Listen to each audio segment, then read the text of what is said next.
Welcome back to Sunday Nation. With Highland Park in the spotlight, another city that we have made a commitment on this site not to ignore, and that is the city of Benton Harbor. Another city that is begging for intervention from the state, from the Democratic legislature, and Governor Gretchen Whitmer. Benton Harbor's school debt is $12.3 million. And that is not a lot of money in the scheme of things. When you consider that a nonprofit can receive $20 million from the state that was not even registered yet, has no proven track record, but can just receive $20 million. Global Links International, led by Faye Baydoun, a staunch ally of the governor and appointee of the governor. If a nonprofit can receive $20 million with no track record, the city of Benton Harbor owes the school district has a debt of $12.3 million. And the Democratic legislature in Lansing has not publicly committed to addressing Benton Harbor's school debt crisis. Much like they're straddling the fence, or much like they seem to be straddling the fence on Highland Park, they're doing the same with the city of Benton Harbor. Why is this important?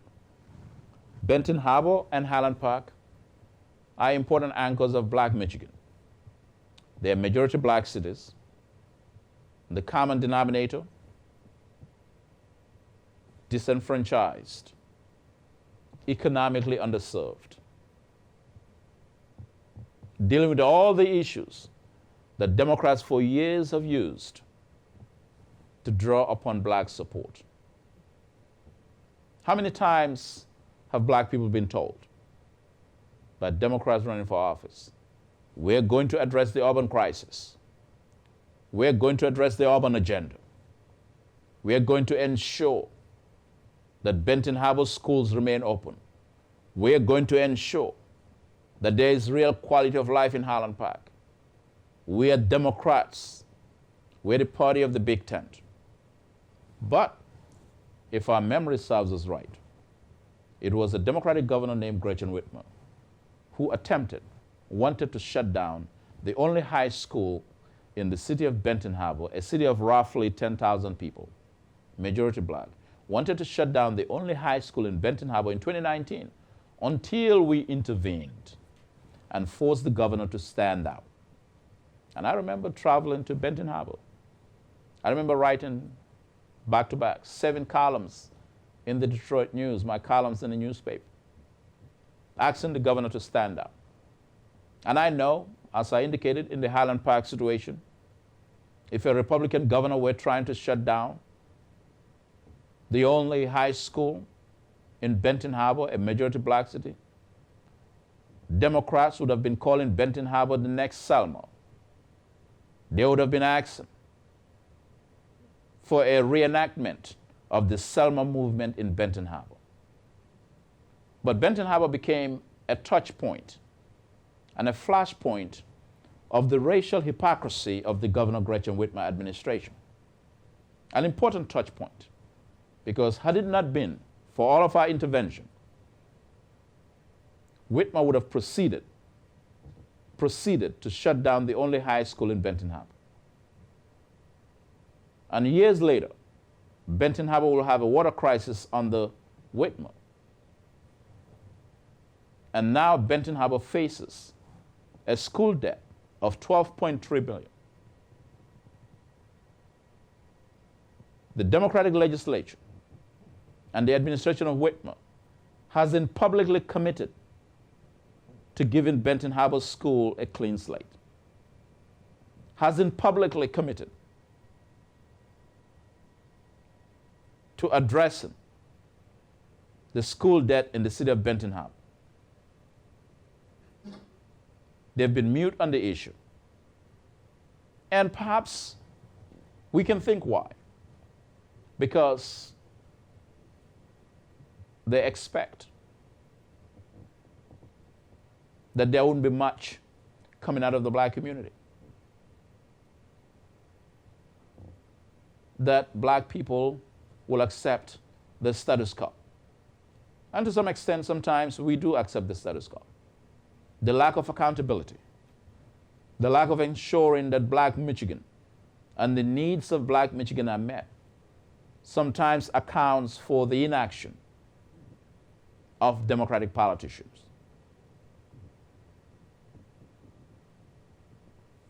I want you to think about this. Juxtapose the $12.3 million school debt, $3 million, $12.3 million that Benton Harbor owes. Juxtapose it with the $20 million that Faye Baydoun, an ally of the governor, an appointee of the governor, received for a nonprofit that barely existed, that has no track record, and was just set up because the money was allocated for it. Juxtapose that $20 million to a nonprofit with no track record and $12.3 million school debt for a black city. And yet, Democrats have not moved on the Benton Harbor situation. Now, you may want to think perhaps the reason why they've not done so, maybe, just maybe, they're trying to run the clock, to wait until Republicans take over the legislature next year so they can come back, as they always do, with a litany of excuses as to why they could not intervene in Benton Harbor because Republicans are in charge of the legislature and they will not allow Democrats to move an inch. But remember, if and when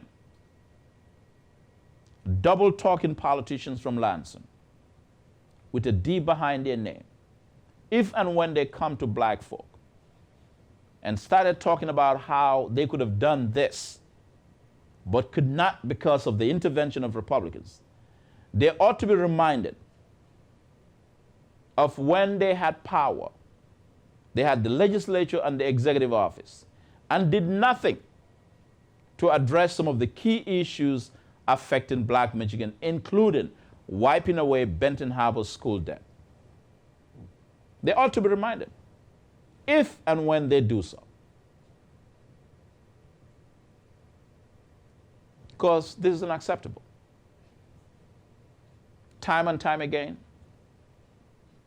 black people find themselves knocking on the door of opportunity, knocking on the door of relief, asking the liberal establishment, the white liberal establishment,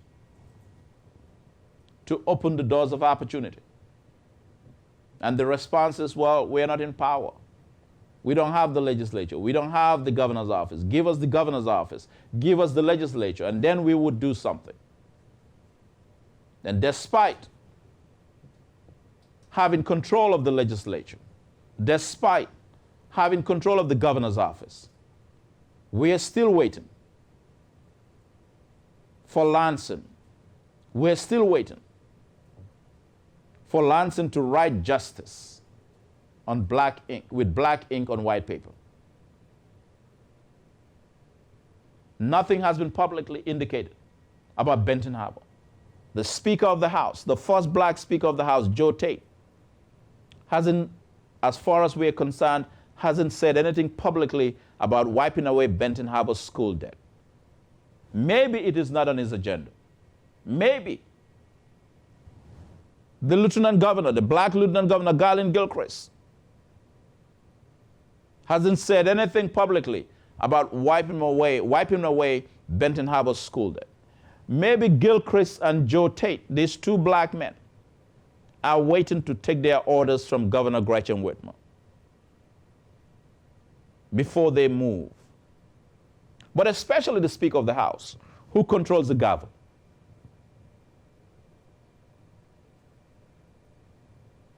Think about it. Joe Tate would not appear on this program.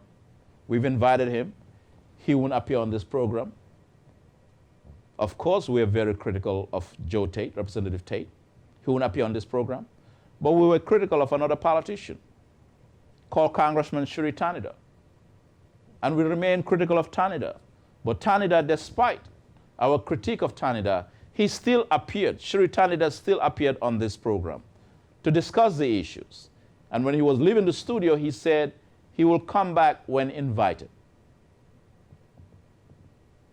The problem that we are seeing in Lansing is what perhaps black people have known about Democrats for too long. And that is, they apologize when they have power. And then when they don't have power, they beg black people to put them in power. But once they have power, they apologize for having power and are not willing to act on the power that they have. And it's playing out right now with these two twin cities, Benton Harbor and Highland Park.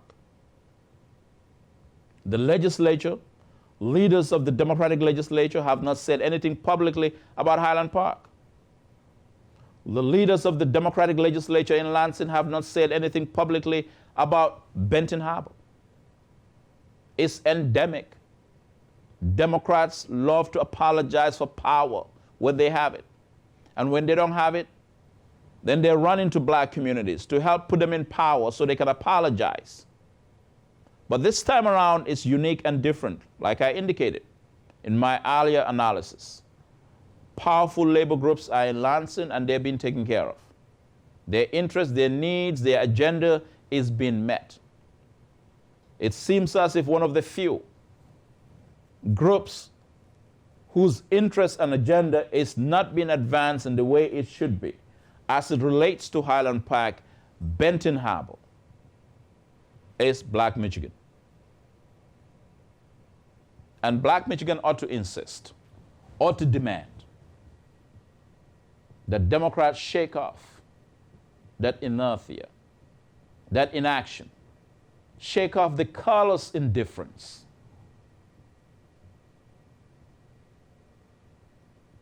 And finally step in and give Highland Park the rescue it desires, the rescue it needs, and give Benton Harbor a clean slate. Think about it.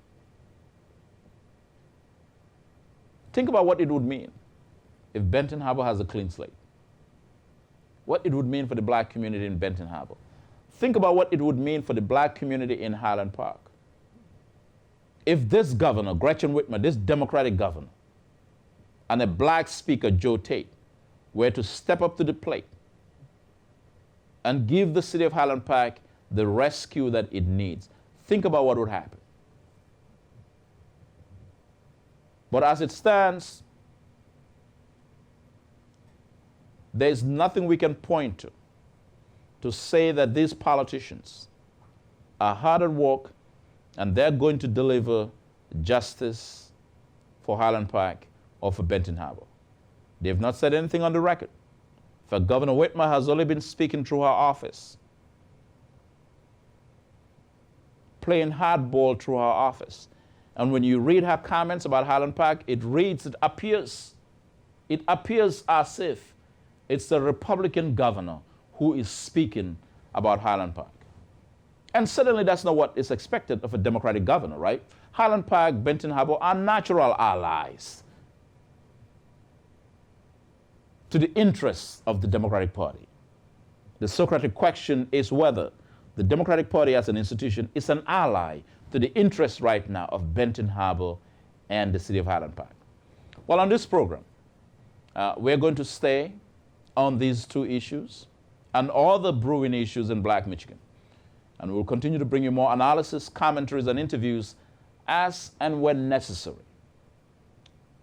Because it is important that we sound the alarm and sound, in the words of Martin Luther King Jr., the fierce urgency of now. When we come back, of course, my earlier conversation with Elnora Gavins, who's a member of the Benton Harbor School Board District.